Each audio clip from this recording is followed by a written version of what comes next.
Nabi SAW tentang Juraij dan ibunya. Tak kala ibunya berdoa, ya Allah jangan engkau matikan Juraij sebelum engkau perlihatkan kepadanya wajah wanita-wanita tunasusila. Maka Allah pun mengabulkan permintaannya sebagai karamah baginya dari Allah Subhanahu Wa Taala. Dari Juraij sudah tahu kisahnya kan? Bagaimana dia ahli ibadah di zaman Bani Israel. Kemudian ibunya pernah panggil, dia lagi ibadah sunnah. Dia lagi ibadah, kemudian dipanggil oleh ibunya. Waktu ibunya panggil, Juraij rupanya nggak dengar. Maka tetap saja dia ibadah. Ibunya tahu, melihat ada alas kakinya Juraij. Lalu ibunya mengatakan sambil marah, ya Allah jangan kau matikan Juraij kecuali engkau sudah perlihatkan dia wanita tunasusila.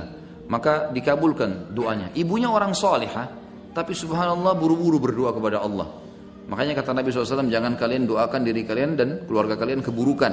Karena bisa saja malaikat lewat dan mengaminkan. Juraij dan ibunya dua-dua orang saleh. Tapi terjadi di sini kasus doanya ibunya. Lalu dikabulkan oleh Allah SWT. Tiba-tiba ada orang-orang dari jahiliyah, dari kaumnya dia berkata, 4-5 orang kumpul iseng.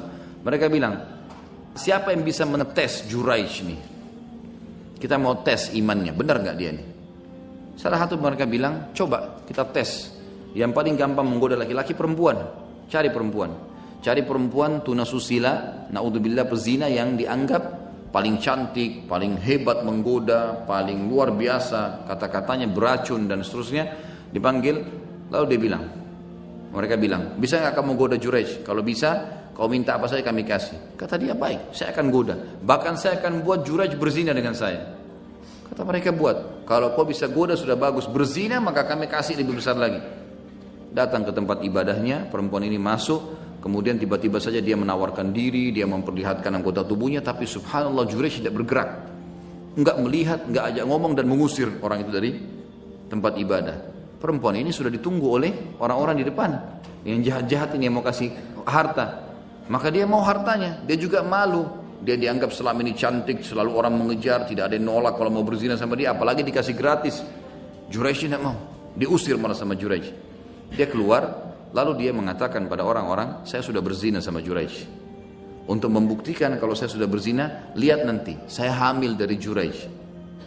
Lalu dia pun pergi ke gembalaan kambing. Perempuan ini kemudian dia berzina dengan penggembala kambing. Akhirnya hamil. Lalu kemudian dia datang ke kaumnya dan dia mengatakan, lihat nih, Juraij yang menghamili saya.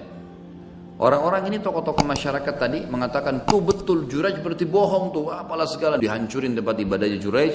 Juraij pun diseret, ya sempat dilemparin kotoran segala macam, dipermalukan. Maka Juraij pun sabar, anggap itu sebuah cobaan, dia tidak peduli. Dia keluar dari kampungnya. Juraij menunggu sampai perempuan itu melahirkan. Dia dengar berita perempuan itu melahirkan, didatangi sama dia. Orang-orang pada kumpul semua di situ. Lalu Juraij waktu masuk orang ikutin semua. Juraij kemana nih? Ke rumah perempuan itu. Orang pikir Juraij mungkin mau mengakui kalau ini anaknya. Maka Juraij datang dan berkata, dengan izin Allah, berbicaralah kamu siapa ayahmu. Dipencet perutnya. Maka bayi itu berbicara mengatakan, ayahku si penggembala kambing. Setelah itu orang-orang kampung akhirnya tahu karena bayi itu bicara, kalau Juraij yang benar, maka dibangunlah kembali tempat ibadahnya dan seterusnya. Tapi ringkas cerita, ini terjadi karena doa ibunya. Ya, doa ibunya. Jadi ini berbahaya sekali, apalagi kalau orang itu memang mustajab doa, harus hati-hati. Ya.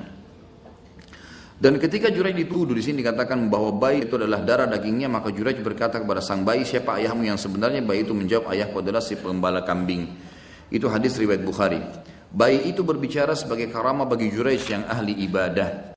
فحياتي قبل الحلقات تيه بضياع بشتاتي من دون نعيم الآيات ترتاد لنحفظها في القلب مشاعر أخفيها قد أشرقت الشمس عليها فيها ستكون بأيامي فرقا فحياتي قبل الحلقات تيه بضياع بشتاتي من دون نعيم الآيات نرتاد لنحفظها